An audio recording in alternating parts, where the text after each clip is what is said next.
Hello friends, welcome to my YouTube channel. तो चलिए, आज का जो टॉपिक है, आज की वीडियो में हम आपके लिए लेकर आए हैं भारत के संविधान के बारे में। और इस संविधान के बारे में आपको पता ही होगा कि हमारे देश का संविधान विश्व का सबसे बड़ा संविधान है। और इस संविधान की एक उद्देशिका है, एक प्रस्तावना है इसकी। और उसी प्रस्तावना के बारे में हम थोड़ा सा डिस्कस करेंगे, थोड़ा सा चर्चा करेंगे कि जो प्रस्तावना है उसकी जो लाइनें हैं, उन लाइनों में जो कुछ शब्द हैं, उन शब्दों का क्या अर्थ है। तो चलिए, उसमें से कुछ शब्द आपके लिए चुनकर के लिए हम लाए। तो जैसा कि भारत की जो उद्देशिका है, प्रेम्बल ऑफ इंडियन कॉन्स्टिट्यूशन, तो इसमें जो इसकी स्टार्टिंग जो लाइनें हैं, ये हैं: हम भारत के लोग भारत को एक संपूर्ण प्रभुत्व संपन्न समाजवादी पंथ निरपेक्ष लोकतंत्रात्मक गणराज्य तथा उसके समस्त नागरिकों को। इसमें से हम आपके लिए कुछ ये लाइनें लेकर के आए। और इसमें से हम जो ये लाइनें हैं, संपूर्ण प्रभुत्व संपन्न समाजवादी पंथ निरपेक्ष लोकतंत्रात्मक गणराज्य, हम इन लाइनों के बारे में थोड़ा डिस्कस करेंगे कि एक एक शब्द का क्या अर्थ भारतीय संविधान की उद्देशिका है, इसमें निहित किया गया है। तो थोड़ा पीछे चलते हैं हम इसके पास्ट में कि जो हमारा देश का कॉन्स्टिट्यूशन है, जो हमारे देश का जो संविधान है, इसकी रूपरेखा कब तय हुई थी। तो जो भारत का संविधान जो बना, तो इसकी जो पहली बैठक हुई थी, ये हुई थी 9 दिसंबर 1946 को। कुछ इंपॉर्टेंट बातें: 9 दिसंबर 1946 को इसकी पहली बैठक हुई। 2 वर्ष 11 माह और 18 दिन इसको बनने में लगे।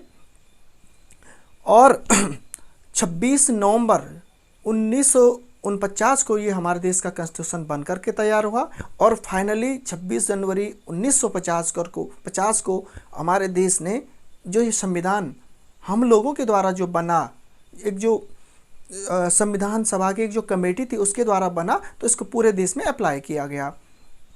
चलिए जानते हैं संविधान सभा जो ये उसकी उद्देशिका है, इसकी जो कुछ लाइनें, इनके लाइनों के बारे में हम समझते हैं। तो चलिए, सबसे पहली लाइन है ये: संपूर्ण प्रभुत्व संपन्न। संपूर्ण प्रभुत्व संपन्न से तात्पर्य इसका ये है कि हमारा जो देश है, हमारा भारत जो देश है, अपने आप में एक संपूर्ण प्रभुत्व संपन्न है।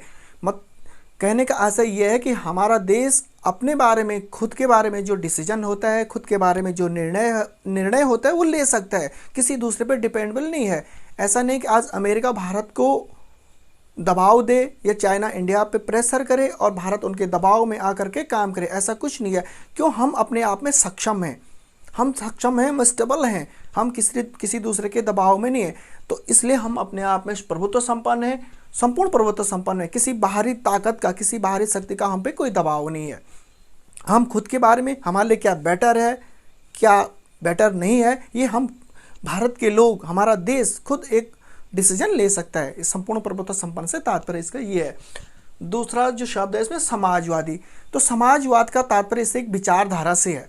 समाजवाद एक विचारधारा है जिसमें समाज के सारे लोगों को उत्थान के लिए, सारे लोगों के विकास के लिए एक रूपरेखा तय की जाती है। इसमें यह होता है कि हर कोई, चाहे छोटा हो, कोई बड़ा हो, कोई ऊंच हो, कोई नीच हो, कोई भी हो, उसके लिए समान अवसर प्रदान किए जाएंगे। ना इसमें कोई छोटा देखा जाता है, ना इसमें कोई बड़ा देखा जाता है। समाज में सारे वर्ग के लोग जितने भी हैं, सब एक समान हैं, कोई छोटा बड़ा नहीं है, कोई अमीर गरीब नहीं है। और जितनी भी योजनाएं चलेगी, जितने भी कार्यक्रम चलेंगे, सबके लिए समान अवसर देते हुए सबके लिए बराबर चलेंगे। समाजवाद का तात्पर्य ये है।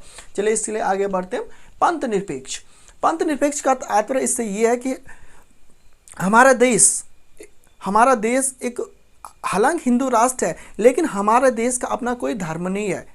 हमारे देश का अपना, जैसे पाकिस्तान है आज की डेट में, तो पाकिस्तान का जो धर्म है वो इस्लाम है, लेकिन हमारा जो देश है किसी एक धर्म को मान्यता नहीं देता है। सब धर्मों को बराबर अवसर इसमें दिए जाते हैं, चाहे हिंदू हो, मुस्लिम हो, सिख हो, ईसाई हो, पारसी हो, जैन हो, ये जितने भी विश्व के धर्म हैं, सब धर्मों को समान अवसर दे दिया जाएगा। और कोई भी व्यक्ति किसी भी धर्म का हो, किसी भी जाति का हो, किसी भी समुदाय का हो, अपने धर्म के प्रचार प्रसार के लिए काम कर सकता है। कोई एक धर्म हमारे देश का नहीं है, तो इसलिए हमारा देश पंथ निरपेक्ष है। सभी धर्मों के लिए बराबर समान अवसर दिए जाते हैं इसमें। नेक्स्ट इसमें आता है लोकतंत्रात्मक गणराज्य। तो लोकतंत्रात्मक, आपको पता ही होगा कि हमारा देश एक डेमोक्रेटिक कंट्री है।